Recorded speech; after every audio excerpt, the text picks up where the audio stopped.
समय से अपन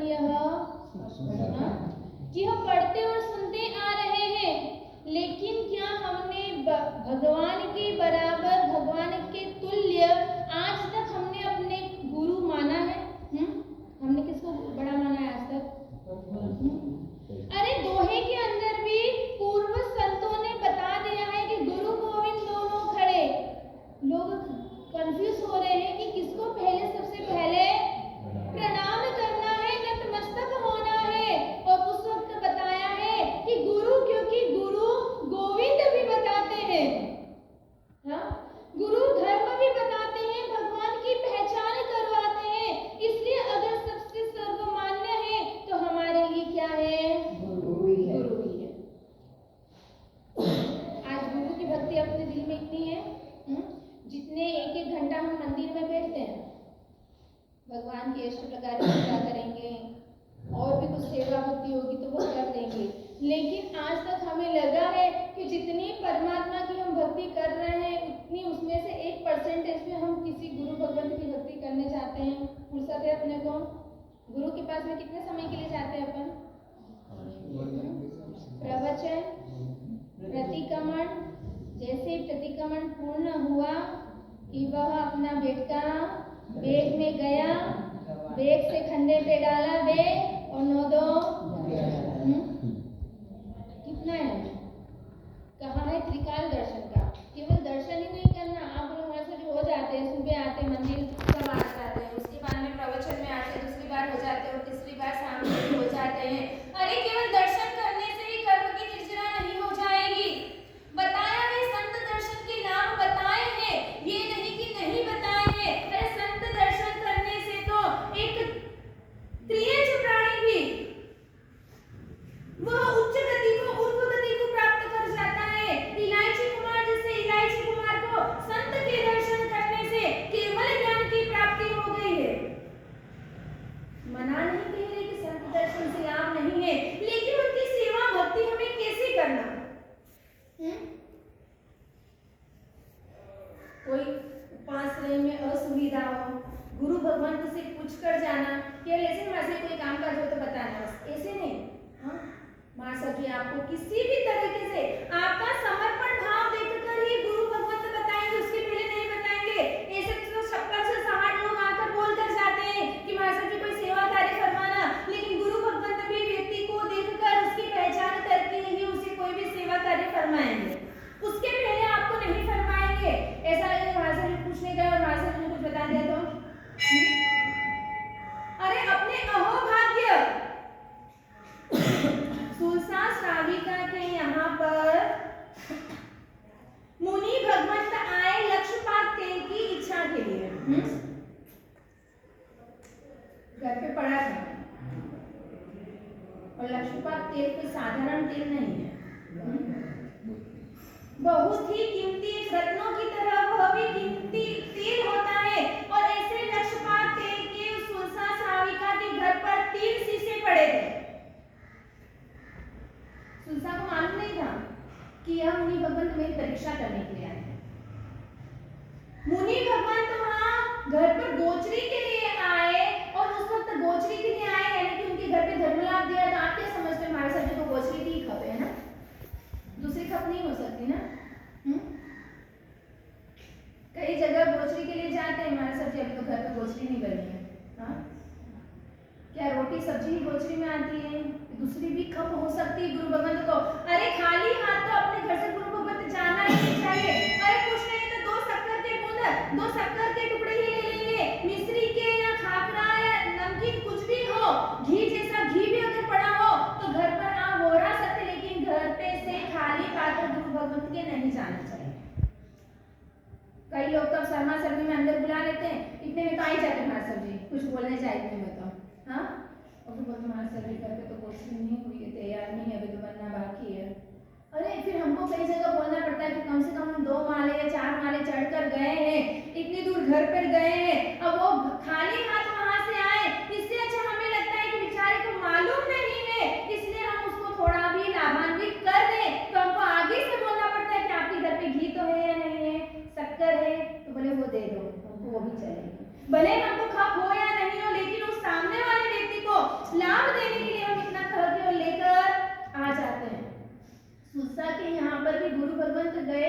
बोला, वंदन किया, और वंदन करने के बाद में कहा कि गुरु भगवान तो कोई भी सेवा कार्य हो आप मुझे फरमाएं, और वहां पर लक्षपात तेल की याचना करी। अब उस वक्त सुरसा के मन में ये विचार नहीं आया कि इतना महंगा तेल और इस तेल को गुरु भगवान क्या करेंगे। कभी कोई ऐसी चीज अगर मांगवा ले गुरु भगवान तो आपके मन में क्या चलता है? संशय।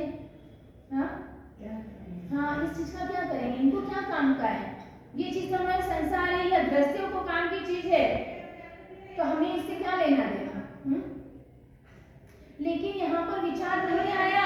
उसी वक्त अंदर से तेल मंगवाया, और कहते हैं वो तो देवी शक्ति थी और देवता वो परीक्षा लेने के लिए आए थे। जैसे ही आ रहे और वो शीशा हाथ में से गिर गया, टूट गया, फूट गया और तेल बह गया, जिसकी एक एक बूंद इतनी कीमती है। अगर आपके घर पे कोई अच्छा महंगा वाला गुलदस्ता या कोई झूमर लेकर आ गया, आपका घर अच्छा बड़ा बंगला बन गया है, इनोवेशन करना है, आपको मुहूर्त करना है, और उस वक्त आपने अपने घरों पर अच्छा बड़ा गुंबद वगैरह झूमर वगैरह लगा दिया। बाई चांस जैसे ही कार्यक्रम पूर्ण हुआ, थोड़ा सा सफाई करनी थी और कुछ बच्चों के कारण वह कुछ गेंद या किसी कारण से वह वहां पर लगा और वह टूट गया, तो अपनी हालत क्या होगी फिर? क्या होगा?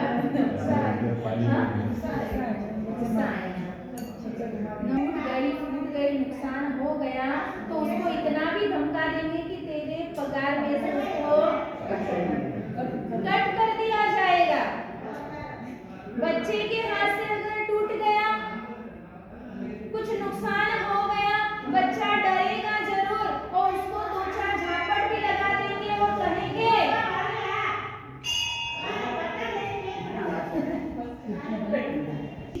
बाई चांस अपने हाथ से गिर गए तो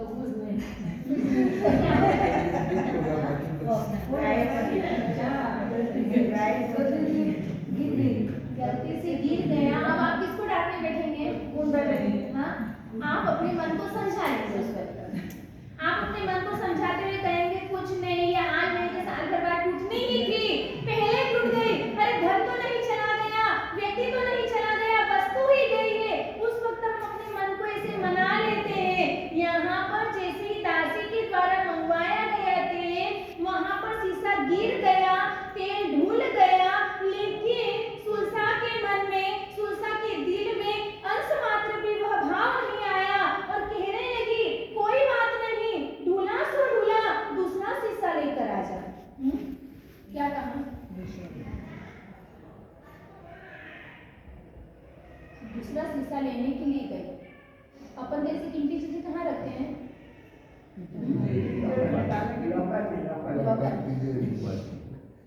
ऐसी कीमती वस्तुएं हम लॉकर में रखते हैं, लेकिन वहां पर कुछ भी नहीं ऐसा।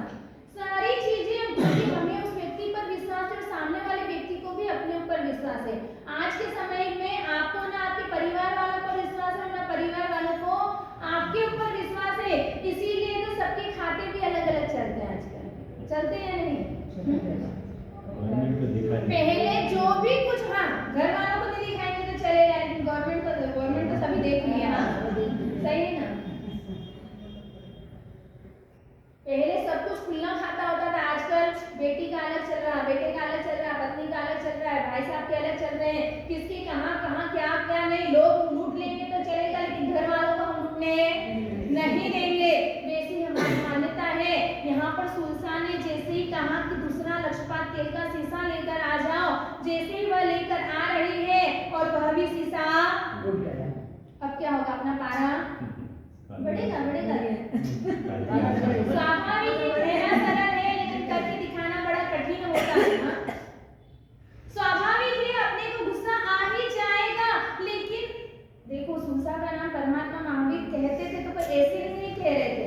जब परमात्मा तीर्थंकर के मुंह से ऐसी श्राविका का नाम आता है तो कुछ ना कुछ उसके अंदर गुण रहे हुए होते हैं, विशेषता रही हुई होती है, तभी सामने वाले व्यक्ति के मुख से उसकी विशेषताएं निकलती है, और कोई सामान्य गुरु भगवंत के मुख से नहीं। तीर्थंकर जैसे तीर्थंकर की आत्मा वह एक श्राविका के गुण गा रही है, और ऐसे ही दूसरा शीशा भी फूट गया और इसने कहा नहीं, मेरे गुरु भगवंत की आवश्यकता है, मेरे गुरु भगवंत को चाहिए।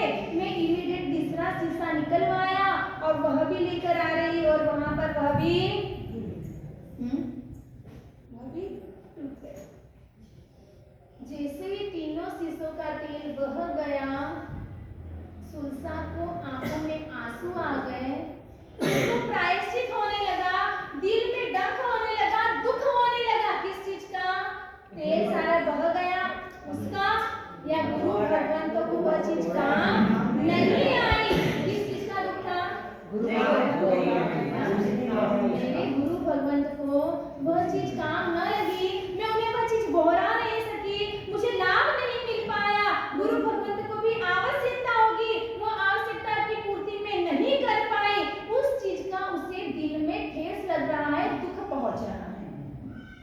हम अगर उस जगह पर होते ना, एक फूट गए ना, दूसरा अगर मंगवाने की जरूरत नहीं होती, क्या कहते हैं हम? एक ही तो। हाँ, क्या बता?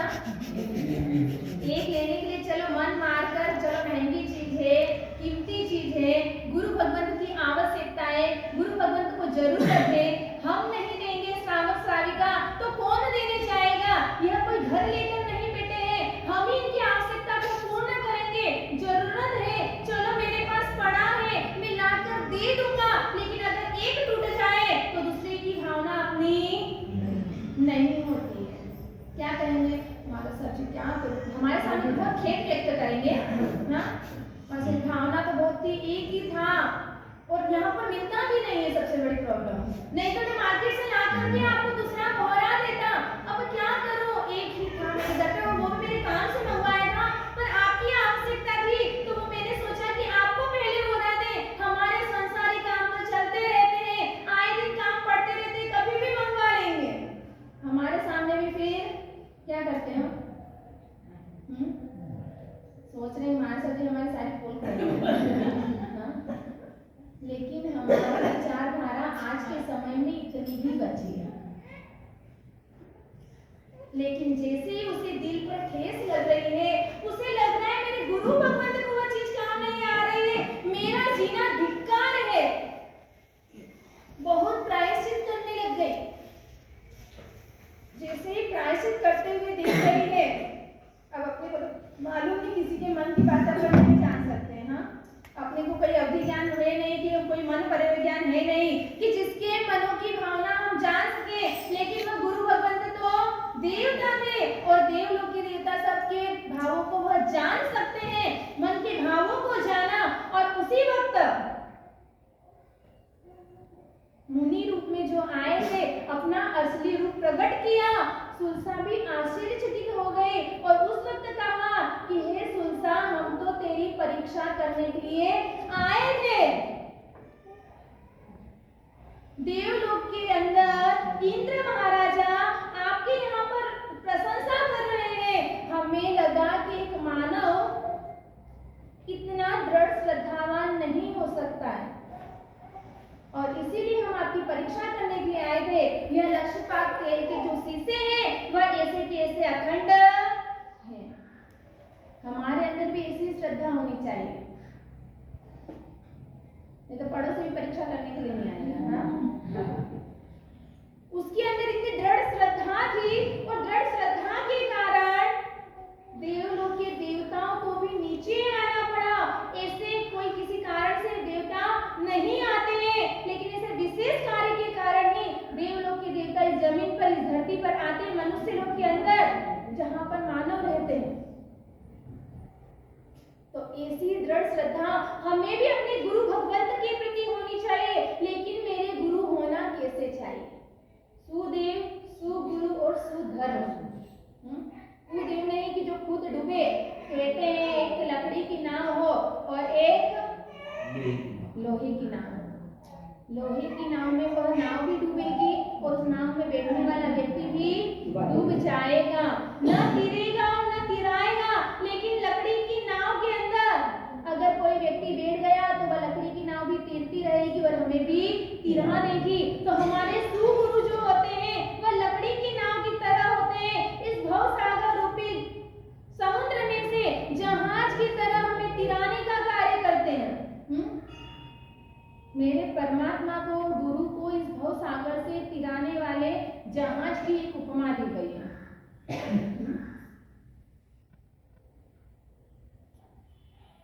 अभी तक हमने अपनी लाइफ के अंदर कभी गुरु चॉइस किए हैं? चॉइस किए हैं कभी कि ये मेरे गुरु हैं? हाँ, पर्सनल डॉक्टर होगा आपका, हाँ, प्राइवेट डॉक्टर है कि नहीं, हमारा फैमिली डॉक्टर, सबके निकलते हैं नहीं, मेरा फैमिली डॉक्टर है, फैमिली टीचर्स है, फैमिली वकील है, सब फैमिली मिल जाएंगे, लेकिन अभी तक कभी अपने मुंह से निकला है कि नहीं मेरे फैमिली गुरु यह है, अगर कुछ भी संशय हो, कुछ भी मुझे पूछना है, मेरे जीवन की एक एक डायरी, जीवन का एक एक पन्ना मैं उनके सामने खोल सकती हूँ या खोल सकता हूँ, ऐसे कभी गुरु हमने बनाए हैं? कल मैंने बात कही थी, गुरु बिना जीवन शुरू नहीं होता है।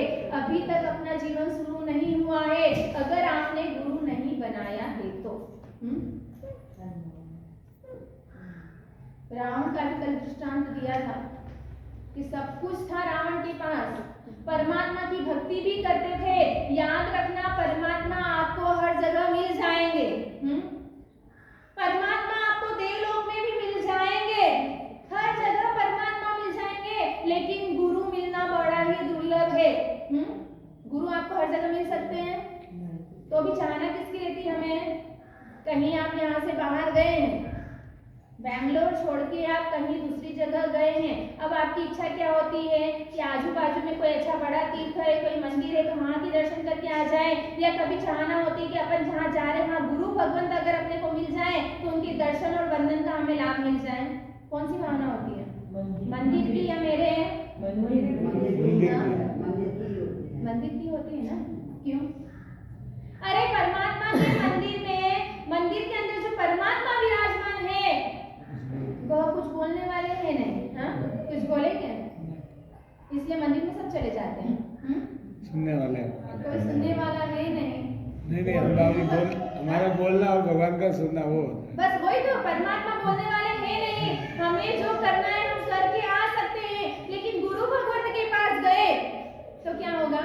हमको सुनना पड़ेगा गुरु भगवंत बोल। हाँ, गुरु भगवंत के पास गए तो कुछ हमें दो हित शिक्षा देंगे और उसको फिर आचरण में लाना पड़ेगा, कभी हमारे जीवन सुधर जाए, हाँ, जीवन में बदलाव आ जाए। तो इतनी जल्दी बदलाव हमको नहीं लाना है ना, अभी तो संसार में भटकना है अपने को, हाँ, मजा करना है, मजा करना है। कि दुनिया में लकड़ियाँ कितनी ही प्रकार की होती है, कौन कौन सी होती है? फर्नीचर, आजकल सबके घरों पर फर्नीचर फुल रहता है, पर कौन सा फर्नीचर यूज करते हो आप? कौन सी लकड़ी यूज करवाते हो? और कितने ही प्रकार की लकड़ी आएगी, लेकिन वह हम उपयोग में नहीं लाते। मालूम है यह शीशम की, सागवान की लकड़ी ही अच्छी है, मजबूत है, अच्छी चलती है, अच्छी दिखती है, इस वजह से हम यूज करेंगे तो सागवान की लकड़ी ही लाएंगे। हाँ, दूध भी कितने ही प्रकार का होता है, आंकड़े का दूध होगा, ऊंट का भी दूध होता है, बकरी का होता है, गाय का होता है, भैंस का होता है, लेकिन उपयोगी के रूप में कई दूध होते हैं जो हम अगर उसका एक अंश भी दूध का हमारे मुख में आ जाए तो वह जहर फैल जाता है, हमें मारने वाला बन जाता है, हमारा घात करने वाला हो जाता है। और कई दूध होते हैं जैसे कोई गाय का हो या भैंस का हो, वह हमारे शरीर के अंदर पुष्टि कारक बन जाता है, हमारे शरीर के लिए लाभदायक बनता है। अलग अलग नगरों में हम विहार करते हैं, एक गांव से दूसरे गांव में विहार करते हैं, पूरे देश के अंदर हम डगले पगले जगह जगह पे जितने शहर, जितने नगर, जितनी जगह आप लोगों ने नहीं देखी होगी उतनी जगह हम लोगों ने, क्योंकि आप तो गाड़ी में सफर करने वाले हैं, आप सब वाहन विहारी हैं और हम सब हैं पाद विहारी, हाँ, और आप वाहन विहारी जहाँ पे जो मेन है वहां पर देखकर आ जाएंगे, बाकी का आपको कुछ भी दिखने को नहीं मिलेगा। लेकिन हम पैदल चलते हैं और हमें कई चीजें, कई आश्चर्य, ऐसी अद्भुत चीजें देखने को मिलती है। जगह जगह का पानी पीने पड़ता है, कहीं का मीठा होता है, कहीं का खारा होता है, कहीं का हल्का पानी होता है, कहीं का भारी पानी होता है या नहीं होता है? कहीं का मोला पानी होता है, लेकिन पानी पानी है, लेकिन उसमें भी हमें पसंद कौन सा आता है? भारी पानी हो तो भोजन पचता नहीं है, खाने की इच्छा नहीं होती है, लेकिन पानी अगर अच्छा लगता है हमें तो वो लगता है मीठा पानी अच्छा लगता है, हल्का पानी अच्छा लगता है कि पियो और पीने के बाद में हमें संतुष्टि भी हो और साथ में हमें भूख भी लगती जाए। तो उसी तरह से कहा है कि लकड़ी की भी चॉइस करते हैं, लकड़ी की सागवान की अच्छी लगती है, पानी भी मीठा अच्छा पसंद आता है, दूध भी हमें गाय और भैंस का पसंद आता है क्योंकि वह पुष्टिकारक होता है। उसी तरह से गुरु भी कितने ही प्रकार के होते हैं, गुरु भी कितने ही प्रकार के होते हैं, लेकिन उसमें से अब चॉइस करना अपनी। मरीचि के भाव में कौन आया था मरीचि के पास में? हाँ? कपिल मरीचि के भाव में कपिल आया और उस वक्त मरीचि ने क्या कहा था? यहाँ भी बनाए। देखो एक छोटी सी प्ररूपना भी अगर अपने द्वारा गलत हो जाए तो खुद भी भव भ्रमण बढ़ा लेता है और सामने वाले व्यक्ति का भी भव भ्रमण बढ़ा देता है। इसीलिए कहा है कि सूरज और जुगनू में पहचान कर, सूरज और जुगनू में पहचान कर, गुरु ढूंढना तू देख जान कर, गुरु ढूंढना तू देख जान कर, चमकने से कोई सोना नहीं होता, जो भी चमके वह सोना नहीं होता, कांच नहीं ढूंढना तू हीरा जान कर, कांच नहीं ढूंढना तू हीरा जान कर, गुरु चुनना तू देख जान कर, गुरु चुनना तू देख जान कर। कहते हैं कि जो भी कोई पीला होता है ना वो सोना नहीं होता है, और जो भी चमके वह हीरा नहीं हो सकता है। अगर आप सोच लें कि पीला दिख रहा है और यह सोना ही है और उस खोटे को आप सोने के भाव में लेकर आ जाएंगे तो आपको ही बाद में पछताना पड़ेगा। इसीलिए ज्ञानी भी कह रहे हैं अगर आप गुरु चुन रहे हैं, गुरु बना रहे हैं, पहले उसे परख लें, उसे तराश लें, क्योंकि सोने को भी आग में जलना पड़ता है, तभी उसके अंदर निखार आता है, एक चमक आती है। अगर गुरु बनाने से पहले आप उसको अच्छी तरीके से तराश लें, देख लें, पहचान लें, समझ लें, उसके बाद में गुरु बनाना और उसके साथ गुरु बना लिए, गुरु बना लिया आपने, लेकिन गुरु बनाने के बाद में एक भी बार हमें सोचना नहीं, फिर पछताना नहीं। बनाने से पहले 100 बार सोच लो, लेकिन बनाने के बाद में फिर सोचना बंद कर दो। फिर हमें शंका कुशंकाएं होनी नहीं चाहिए कि अरे मैंने गलत कर दिया या गलती हो गई। मेरे परमात्मा को मानने वाले मेरे सच्चे गुरु हैं, मेरी परमात्मा की आज्ञा में चलने वाले सच्चे गुरु हैं, मेरे परमात्मा के मार्ग को बताने वाले सच्चे गुरु होते हैं। कई गुरु होते हैं कि जो कहते हैं आलू पटाटा खाना नहीं, लेकिन फिर खुद खुद स्वाहा करे, वह गुरु नहीं होते हैं। जो स्वयं के जीवन में भी आचरण में लाए और दूसरों को भी वही ही शिक्षा दे। वह सोचे कि मैं अगर ऐसा कह दूंगा कि ये चीज नहीं खाना तो मेरा कोई शिष्य नहीं बनेगा, मेरे पास कोई आएगा नहीं, तो इस भावना से जो यह प्ररूपना नहीं करते, यह बात नहीं बताते हैं, तो वह सच्चा गुरु नहीं कहलाता। शास्त्रों के अंदर भी 3 प्रकार के आचार्य बताए, एक धर्माचार्य, एक कलाचार्य और एक शिल्पाचार्य। शिल्पाचार्य, कलाचार्य और धर्माचार्य। और कलाचार्य के पास में क्या मिलती है अपने को? कलाएं मिलेगी, नृत्य कलाओं, संगीत कलाओं, या XYZ कितनी 64 कलाएं बताई। ऐसी कलाचार्य के पास में ऐसी कलाएं सीखने को मिलेगी।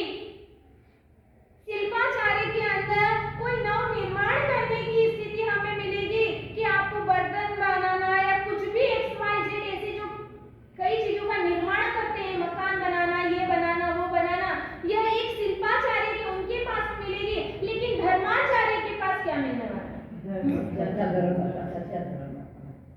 या आपको जीवन चलाने की सामग्री बता देंगे। हाँ, दोनों जो आचार्य हैं, आप नृत्य या संगीत सीखकर आप दुनिया में गा सकते हो, नृत्य करके पैसा कमा सकते हो, लेकिन मेरे जो धर्माचार्य है वह इहलोक और परलोक, हाँ क्या बताया है, इहलोक और परलोक और भवो भवतक, वह हमें इस धर्म को नहीं छुड़वाने जैसा, यानी सच्चा धर्म मेरे पास में है और वह धर्म मैं आपको दे रहा हूँ, और यह जो धर्म मैं आपको दे रहा हूँ वह भवो भवतक आपके साथ में चलेगा। उस धर्म की पहचान धर्माचार्य कराते। बचपन में जब आपका जन्म होता है तब नए नए व्यक्तियों से आपका संपर्क होता है, आप उससे मिलते हैं, तब आपके माता पिता वडील लोग आपको क्या कहते हैं, जैसे बच्चे का जन्म हुआ है, साल भर का हुआ, तो उस बच्चे को भी पहचान आ जाती है कि ये मेरी माँ है, ये मेरे पिताजी हैं। उसके सामने जो खेलते हैं, परिवार के अंदर जो रहते हैं, वह सोचता है ये मेरा भाई है, क्योंकि दूसरों को सुन सुन के उसको मालूम पड़ जाता है कि ये मेरा बड़ा भाई है या मेरी बड़ी बहन है। चाचा चाची और कोई नए मेंबर्स आ जाते हैं तो मामा मामी की भी पहचान माता पिता करवा देते हैं। तो जिस तरह से परिवार में हमारा जन्म होता है, जिस किसी चीज की पहचान करवाते हैं, वैसे ही हमारे जिन शासन के अंदर ऐसे धरोहर रूप में जो हमें गुरु मिले हैं, वह गुरु हमें जिन शासन की पहचान करवाते हैं कि क्या पुण्य है, क्या पाप है, क्या धर्म है, क्या अधर्म है, क्या करने से हमारा पतन हो जाएगा और क्या करने से हमारा उत्थान हो सकता है। गुरु बनाने के बाद में या गुरु के साथ में कभी भी तर्क वितर्क नहीं होना चाहिए। कई जगह हम तर्क वितर्क पर उतर जाते हैं। कई बार देखते हैं छोटा सा साधु है कोई, क्या आता होगा, कई जगह ऐसे भी माइंड वाले लोग होते हैं। हाँ? कई जगह ऐसा होता है लेकिन हम उसकी उम्र पर जाते हैं, उसकी बुद्धि पर नहीं जाते हैं। हाँ? होता है, कई लोग ऐसे ही नैरो माइंड वाले रहते हैं। हाँ? कई लोग ऐसे होते हैं कि वो छोटे गुरु भगवंत के पास में जाकर उनकी परीक्षा करने के लिए चले जाते हैं और पूछते हैं कि ये ऐसे क्यों होता है, पहले उनको मालूम होता है। उन्हें सब कुछ मालूम है लेकिन फिर भी परीक्षा करने के लिए उनके पास पहुंच जाते हैं और क्वेश्चन पूछते रहते हैं, और अगर वो जवाब नहीं दे पाए तो हाँ, केवल कपड़े पहनने महाराज ने आता जाता तो याद रखना, जब जीवन के अंदर या उस आत्मा को जब संसार के प्रति असारता भाव उत्पन्न होती है ना, तब व्यक्ति संसार को छोड़ता है। ज्ञानी तो दुनिया में बहुत मिलेंगे लेकिन सब संसार को छोड़ने वाले नहीं मिलेंगे। हाँ, आज हमसे भी ज्यादा ज्ञानी कितने ही लोग होंगे जो ऐसे गुरु भगवंत को भी पढ़ाते हैं, बड़े बड़े आचार्यों को पढ़ा रहे हैं, लेकिन फिर भी उनके अंदर संसार के प्रति ऐसी असार भावना उत्पन्न नहीं हुई है। इसी वजह से वो अभी तक सब कुछ जानते हुए भी संसार में बैठे हैं, और उस आत्मा को भले वो छोटी है, ज्ञान कम है, लेकिन सच्चा उसके अंदर वैराग्य भाव आ गया, इसलिए उसने संसार का त्याग कर लिया। ये मत सोचना कि ज्ञानी हो या ज्ञान हो तो ही संसार छोड़ सकता है। अरे उसके पास ज्ञान नहीं लेकिन सच्ची समझ होगी तो वो भी संसार का त्याग कर सकता है।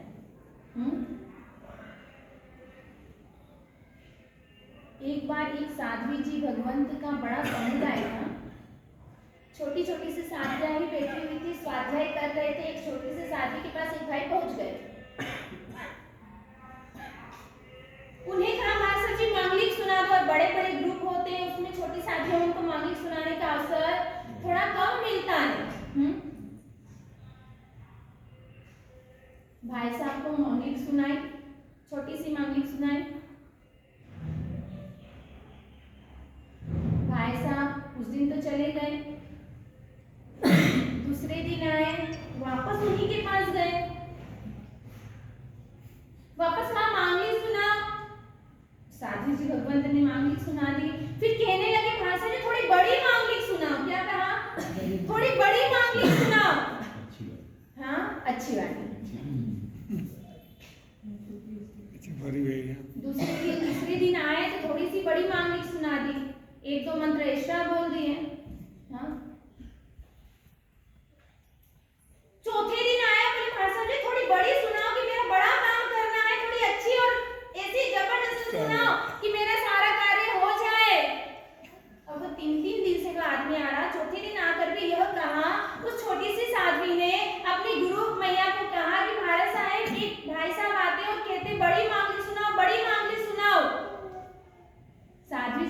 ने कहा कि जब वो भाई साहब आए तो मेरे पास भेज देना।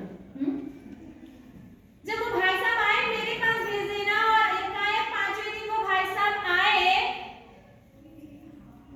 मांगलिक का कहने लगी कुमार साहब जी आज बड़ी मांगलिक है ना। छोटी साधी ने कहा कि भाई साहब आप हमारी भाई साहब जी इनसे बड़ी मांगलिक सुन लें आज।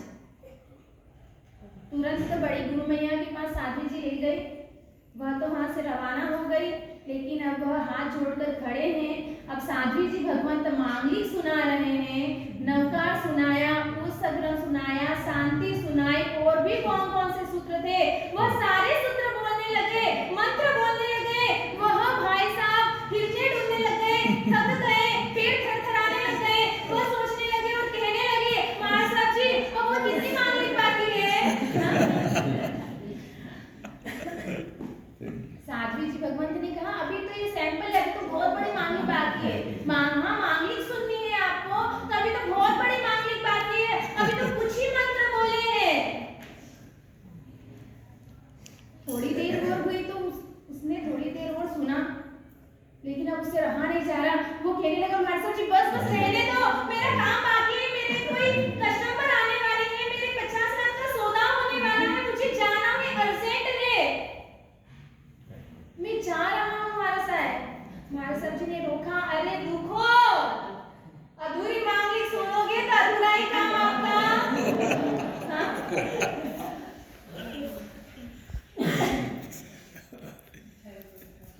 और वापस भक्तांबर वगैरह बड़े बड़े स्तोत्र बोलने लग गए। वह व्यक्ति इतना थक गया कि दूसरे दिन से वह वापस आया ही। हाँ? याद रखना दुनिया के अंदर कभी भी कोई अगर परीक्षा ले तो गुरु शिष्य की लेता है, शिष्य गुरु की नहीं लेता है। लेकिन आजकल का समय हो गया है कि श्रावक वर्ग या श्राविका वर्ग साध्वी भगवंत की परीक्षा लेने लग गए हैं, क्योंकि आजकल हमने परीक्षा लेना बंद कर दिया इसमें, है ना। हाँ सही है ना। स्कूल में क्या होता है, पहले पढ़ाया जाता है और फिर परीक्षा ली जाती है। पहले साल भर तक कोर्स पढ़ा दिया जाता है और उसके बाद में उसकी एग्जाम लग जाती है। कहते हैं कि नदी इतना पढ़ाया जाता है उसमें से उनको बाल्टी भर याद रहता है, और उसमें से जब एग्जाम में आता है तब कितना आता है, गिलास भर आता है, उसमें से बच्चों को याद कितना रहता है, चम्मच भर। हाँ? कितना पढ़ाया जाता है, कितना लिया जाता है, कितना याद रहता है, और बाद में वो भी वो केवल एग्जाम के हिसाब से याद रखते हैं, उसके बाद वो हमें माइंड से डिलीट हो जाता है। लेकिन गुरु भगवंत के पास कोई भी व्यक्ति आएगा तो उसकी पहले परीक्षा लेगा कि यह कहाँ तक उत्तीर्ण है, इसको कहाँ तक क्या आता है, किस स्थिति तक वह पहुंच चुका है, और उसके बाद में उसको पढ़ाया जाता है। नहीं तो एलकेजी का बच्चा हो और उसको 10वीं क्लास का पढ़ाया जाए तो उसके ऊपर से बात जाती है। इसलिए शुरू में सैंपल रूप में प्रवचन में भी देख लेते हैं गुरु भगवंत भी कि यहाँ के लोगों को कितना और कैसा आता है, उसके ऊपर फिर प्रवचन होते हैं। स्कूलों में रहता है आज फर्स्ट क्लास में है तो अगले साल सेकंड क्लास में आएगा, थर्ड साल थर्ड में आएगा, ऐसे हर साल एक एक स्टेप बढ़ता जाता है। लेकिन अपने यहाँ की ऐसी दुखद है, इतनी दुखद परिस्थिति है कि हर साल वही के वही उसी क्लास में रहते हैं। सही है ना, सही है ना, साथ में रहते हैं, कोई आगे और ना कोई पीछे। हाँ? आज हमारे यहाँ पर